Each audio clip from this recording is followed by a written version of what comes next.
میں مر کے بھی زندہ ہوں اہل وفا کی محفل میں. کسی شاعر نے کہا تھا میں مر کے بھی زندہ ہوں اہل وفا کی محفل میں، میری محفل میں آ میرا مزار نہ پوچھ.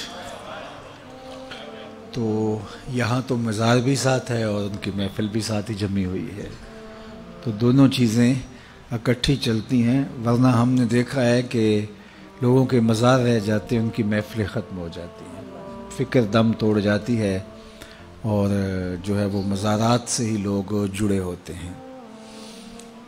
یہ ہمارا المیہ بھی ہے کہ ہم جو چیز اٹھانے والی ہوتی ہے اس کو اٹھانے کی بجائے، وہ میں دوستوں کو ایک دن کہہ رہا تھا کہ 11ویں تو ایک علمی نشست تھی حضرت سیدنا شیخ عبد القادر جیلانی علیہ رحمہ کی. اب دور و نزدیک سے لوگ آتے اور ظاہر ہے اتنا لمبا سفر کر کے آئے ہیں تو پھر ان کی جسم کی ضرورت بھی ہے، بھوک بھی لگتی ہے، تو اس کے لیے لنگر کا بھی انتظام کر دیا گیا. لنگر کا انتظام تو ضمناً کیا گیا، اصل تو علمی مجلس تھی، لیکن وہ لنگر رہ گیا اور جو اصل تھی وہ ہم نے اس کو اڑا دیا. تو یہ مزاج ہوتا ہے ہمارا. یہ لوگ عمرے سے واپس آتے ہیں، حج سے واپس آتے ہیں، تو واپس آ کے وہ وہاں کی باتیں سناتے تو مجھے بعض کا بڑا ہوتا ہے. میں دوستوں کہتا ہوں کہ بس اپنا اپنا ظرف ہوتا ہے. تو آ کے وہ سنا رہے ہوتے ہیں کہ بس وہ مدینہ شریف میں بیٹھا ہوا تھا، میرے دل میں آیا کہ بریانی ملے، تو ایک آدمی بریانی لے کے آ گیا. میرے دل میں آیا کہ کوئی جو ہے وہ مجھے پائے مل جائیں، تو وہاں تو لجپال ہیں اور بس یہ دل میں آنے کی دیر تھی. تو ایک صاحب آئے کہ آپ سب پائے کھانے، تو میں ان کے ساتھ چلا گیا اور ماشاءاللہ اتنے پائے. اور یہ مجھے اس سے کوئی اعتراض نہیں ہے، کوئی پائے کھائے تو مجھے کیا نقصان ہے، اور مجھے کوئی اس سے غصہ بھی نہیں ہے. اور دوسرا سرکار کی در سے دنیا اور دین دونوں نعمتیں ملتی ہیں. لیکن مجھے افسوس ہے کہ وہاں بھی پائے ہی کھانے گئے تھے، وہاں بھی جو ہے وہ زردے متنجن اور بریانیوں کی تلاش میں گئے تھے. وہاں تو کچھ اور لینا چاہیے تھا آپ کو، وہاں تو کچھ اور ڈھونڈنا چاہیے تھا. آہ اے ناداں تو ہی چند کلیوں پر کنات کر گیا، ورنہ گلشن میں علاج تنگی داماں بھی تھا. وہاں تو درد دل مانگنا چاہیے تھا، وہاں تو کچھ اور طلب، وہاں تو تہجد کے سجدے مانگنے چاہیے تھے، وہاں تو علم کے اجالے مانگنے چاہیے تھے، وہاں تو امت کا عروج مانگنا چاہیے تھا. لیکن ہم وہاں جا کر کے بھی بریانی مانگ رہے ہوتے ہیں، وہاں جا کے بھی ہم یہ مانگ رہے ہوتے ہیں. تو چونکہ ہمارا ظرف یہ جو ظرف ہوگا اس کے مطابق ہی ہم طلب کریں گے، تو ہمارا تو ظرف بھی بہت چھوٹا ہے. تو میں سمجھتا ہوں کہ اگر کہیں ظرف بھی مل جائے، کہیں شعور بھی مل جائے، عمل کی منزل تو بعد میں آتی ہے، وہ بھی بہت بڑی دولت ہے. آج کل ہم شعوری فقدان کا شکار ہیں، علمی فقدان کا شکار ہیں. ہم فکری طور پہ انتہائی جو ہے وہ پس ماندہ ہو گئے ہیں، اور قومیں کبھی بھی اٹھ نہیں سکتی جب تک وہ فکری طور پہ بلند نہیں ہوتی. قوموں کی نہضت، قوموں کی نشت، اس کی بنیادی علم ہے. اور اگر آپ مجھ سے پوچھیں کہ اسلام کا کوئی دوسرا نام، تو میں کہوں گا اس دین کا دوسرا نام دین علم ہے. اسلام کا اگر کوئی دوسرا نام مجھے پوچھنا چاہیں تو وہ دین علم ہے. حضور علم کی تحریک لے کر آئے تھے اور آغاز ہی اقرا سے ہوتا ہے اس دین کا، اور ہمیں پڑھنے پڑھانے کی تلقین کی گئی ہے. اور انسانی شرف کا سبب بھی علم ہے.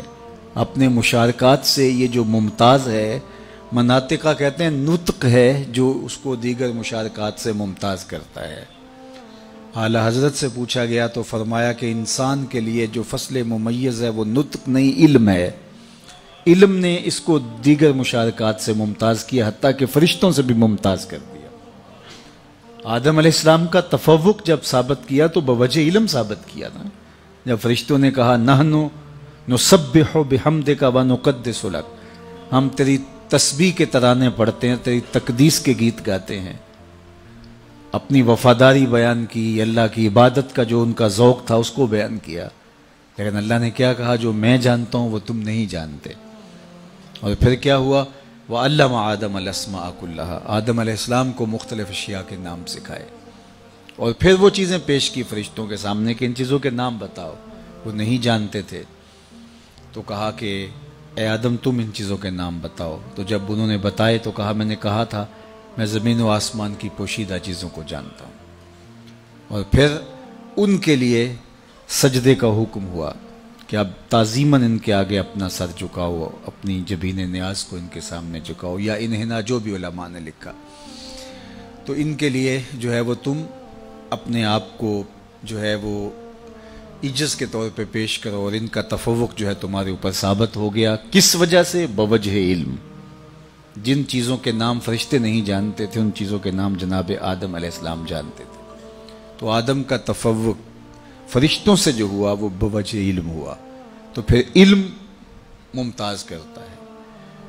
وہ کتا جو سیکھ جائے اور کتا جو نہیں سیکھا ہوا، دونوں کے شکار میں فرق ہے.